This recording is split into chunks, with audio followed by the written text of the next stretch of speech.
17e heure, de 9h à 10h. Jésus, couronné d'épines, est reconduit chez Pilate. Voici l'homme, il est condamné à mort. Faire les actes de préparation avant de continuer. Mon Jésus, amour infini, plus je te regarde et plus je comprends combien tu souffres. Tu n'es plus qu'une plaie vive, aucune partie de ton corps qui ait été préservée. Les bourreaux sont de plus en plus féroces devant la constance de ton amour, en dépit de tant de souffrances. Ton regard plein d'amour et de charme est presque une prière qui appelle de nouvelles souffrances. Alors, comme forcé par ton amour, tes bourreaux te mettent debout pour t'infliger de nouveaux tourments, plus cruels encore. Mais tu ne peux rester debout, et tu t'effondres dans cette mare de sang. Irrité, les bourreaux te poussent à coups de pied et te traînent jusqu'au lieu du couronnement d'épines. Mon amour, si tu ne me soutiens pas de ton regard d'amour, je ne pourrais continuer à te voir souffrir ainsi. Le froid me pénètre les os. Mon cœur bat. Je vais mourir. Jésus, Jésus, aide-moi. Et toi, tu sembles me répondre. Mon enfant, courage, ne perds aucune de mes souffrances. Sois attentif à mes enseignements.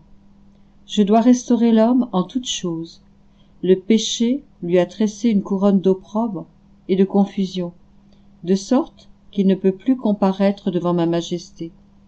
Cette couronne de péché lui a fait perdre tout droit à l'honneur et à la gloire. C'est pourquoi je veux être couronné d'épines pour remettre sur le front de l'homme sa vraie couronne et lui rendre ses droits.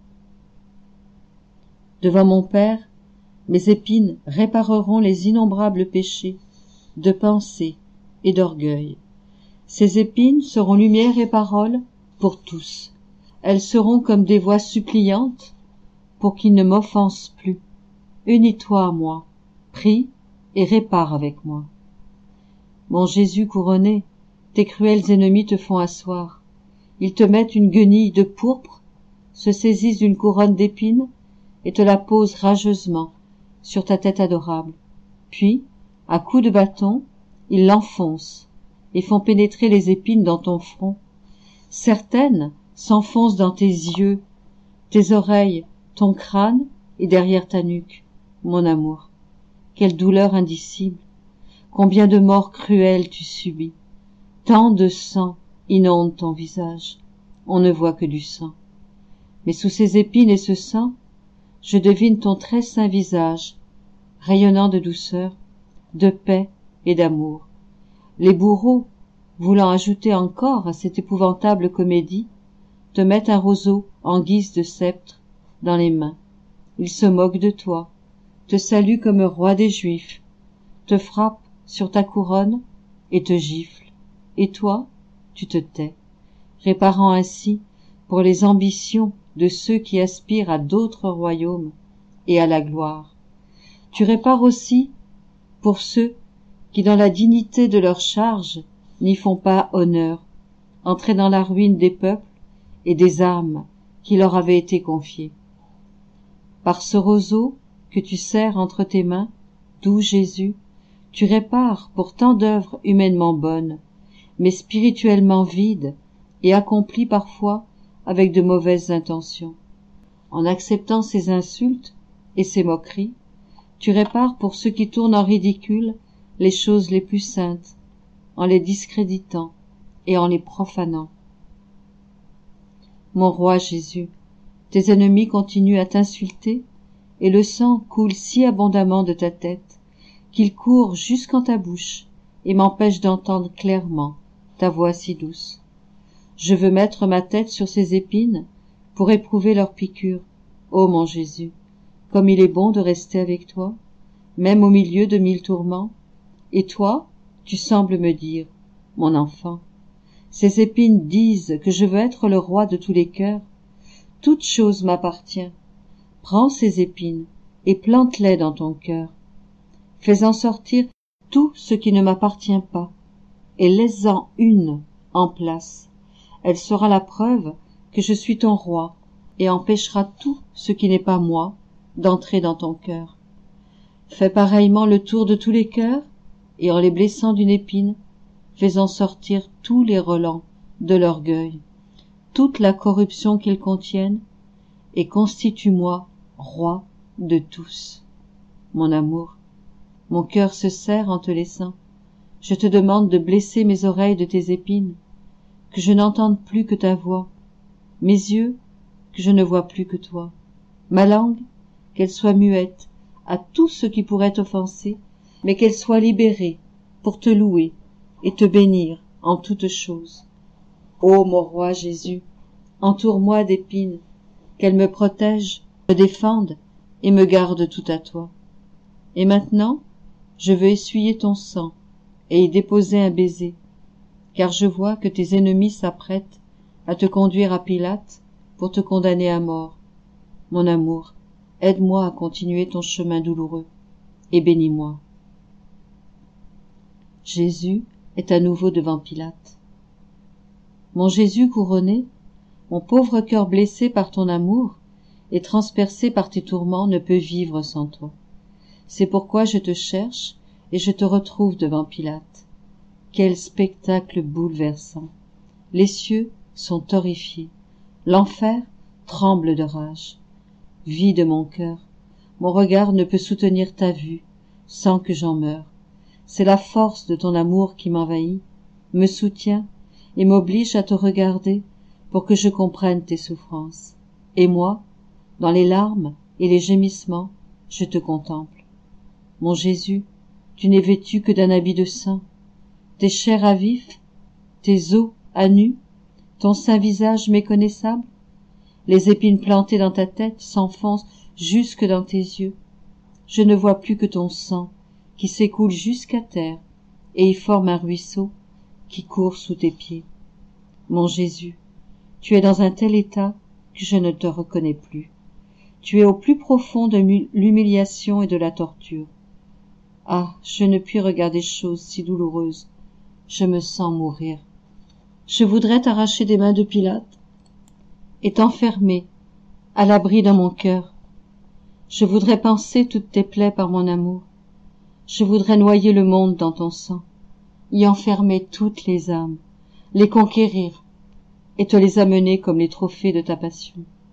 Et toi, ô mon patient Jésus, il me semble que péniblement, à travers les épines, tu me regardes et me dis, mon enfant, viens dans mes bras ligotés, pose ta tête sur mon cœur et tu éprouveras des douleurs plus intenses encore, car ce que tu vois du dehors et dans ma chair n'est que le trop-plein de mes souffrances intérieures. Sois attentive au battement de mon cœur et tu comprendras que je répare les injustices commises par les chefs, les oppressions commises contre les pauvres, des innocents qu'ils font passer après les rois, l'orgueil de ceux qui, accaparant pour eux les dignités, les fonctions et les richesses, n'hésitent pas à désobéir à la loi et à faire du tort au prochain, fermant les yeux à la lumière de la vérité. Par ces épines, je veux briser l'esprit d'orgueil et de domination. Par les trous que ces épines me font à la tête, je veux me frayer un chemin, jusque dans leurs intelligences, pour réorganiser en elles toutes choses à la lumière de la vérité.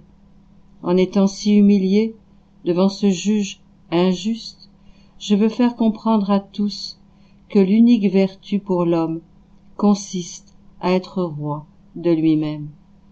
J'enseigne à celui qui commande que c'est seulement par la vertu, unie au savoir honnête, qu'on est capable de gouverner et de diriger les autres, tandis que tous les autres titres de dignité sont choses vaines, dangereuses et déplorables dès lors qu'on n'y met pas de vertu. Mon enfant, fais écho à mes réparations et continue d'être attentive à mes douleurs.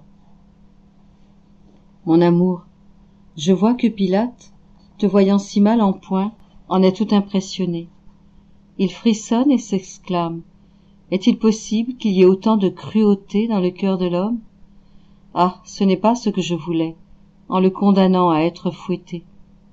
Et, voulant te libérer des mains de tes ennemis, cherchant d'autres bonnes raisons de te sauver, et tout en détournant son regard de toi, car il ne peut plus supporter ta vue, trop douloureuse.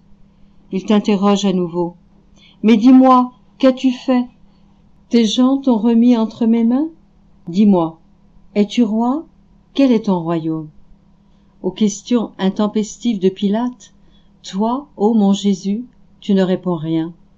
Replié en ton fort intérieur, tu penses à ce moment à sauver ma pauvre âme, au prix de tant de peine. N'ayant obtenu aucune réponse, Pilate ajoute: ne sais-tu pas qu'il est en mon pouvoir de te libérer ou de te condamner? Et toi, voulant éclairer par la lumière de la vérité l'esprit de Pilate, tu réponds: tu n'aurais aucun pouvoir sur moi, s'il ne te venait d'en haut. Cependant, ceux qui m'ont remis entre tes mains ont commis un péché plus grave encore que le tien. Esse homo. Alors, Pilate, presque ému par la douceur de ta voix, toujours indécis, le cœur troublé, croyant la foule moins cruelle, décida de te montrer au balcon. Il espérait, par là, que les Juifs éprouveraient de la pitié en te voyant en cet état et qu'ils pourraient ainsi te libérer. Mon Jésus douloureux, mon cœur défaille en te voyant suivre Pilate. Tu marches péniblement, voûté sous cette horrible couronne d'épines. Derrière toi, ce sont des traces de sang. En sortant, tu entends cette foule tumultueuse, impatiente que tu sois condamné. Pilate impose silence pour appeler l'attention de tous et se faire entendre. Il saisit, plein de dégoût, les deux pans du manteau de pourpre qui te couvre la poitrine et les épaules. Il soulève ce drap pour que tout le monde voie en quel piteux état tu es, et d'une voix forte il dit: Esse homo. Regardez-le, il n'a même plus figure humaine. Regardez ses plaies, on ne le reconnaît plus. S'il a fait du mal, il a déjà suffisamment souffert, trop même. Moi, je me repens de l'avoir fait tant souffrir. Laissons-le donc libre. Jésus, mon amour, laisse-moi te soutenir. Tu vacilles, tu ne peux plus tenir debout sous le poids de tant de souffrances. Ah, en cet instant solennel, on décide de ton sort. Aux paroles de Pilate, il se fait un profond silence au ciel, sur terre et aux enfers. Puis j'entends le cri de tous, comme d'une seule voix: Crucifie-le, crucifie-le, nous le voulons mort à tout prix.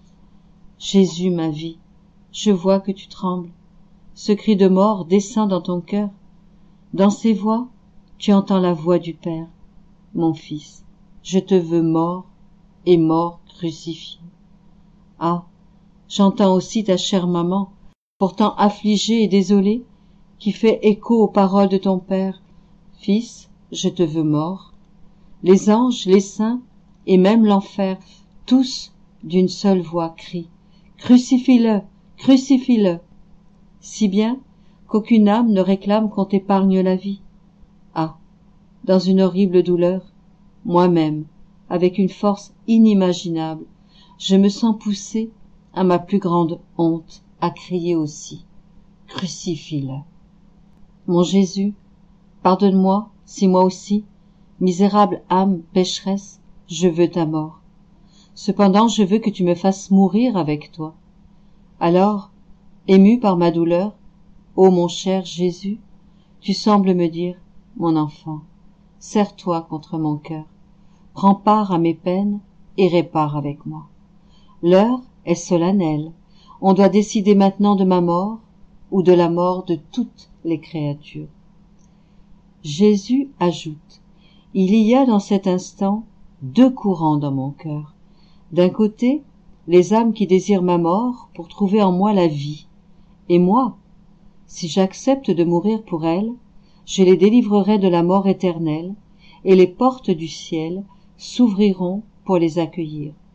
De l'autre, il y a les âmes qui veulent ma mort par haine de moi. Elles signent elles-mêmes leur arrêt de mort, et mon cœur est brisé en éprouvant la mort de chacune de ces âmes et même les tourments de l'enfer qui leur sont réservés. Mon cœur ne peut résister à ces douleurs atroces. À chaque respiration, chaque battement, je sens la mort et je répète sans cesse: pourquoi tant de sang sera-t-il répandu en vain? Pourquoi tant de souffrances perdues pour beaucoup? Ah, mon enfant, soutiens-moi, car je n'en peux plus. Prends part à mes douleurs. Que ta vie soit une continuelle offrande pour sauver les âmes et adoucir mes peines si torturantes. Jésus est condamné à mort. Jésus, mon cœur, tes peines sont les miennes, et moi aussi en écho, je veux réparer. Je vois que Pilate est stupéfait, et qu'il se dépêche d'ajouter: comment? Je dois crucifier votre roi? Moi, je ne trouve aucune faute en lui pour le condamner. Et les Juifs, à grands cris: nous n'avons pas d'autre roi que César, et si tu ne le condamnes pas, tu n'es pas l'ami de César. Et dans un tollé général, ils hurlent: crucifie-le, crucifie-le. Pilate, ne sachant plus que faire, par crainte d'être déposé de son pouvoir, se fait apporter une bassine d'eau et, se lavant les mains, déclare: je suis innocent du sang de ce juste. Et il te condamne à mort. Mais les Juifs crient: que son sang retombe sur nous et sur nos enfants. Devant ta condamnation, ils font la fête, battent des mains, sifflent, hurlent, pendant que toi, ô Jésus, tu fais réparation pour ceux qui, occupant de hautes fonctions et ne voulant pas perdre leur poste, violent les lois les plus sacrées, sans souci de la ruine de peuples entiers, condamnant des innocents et justifiant des coupables. Tu répares aussi pour ceux qui, après leur faute, provoquent la colère divine et attisent les châtiments.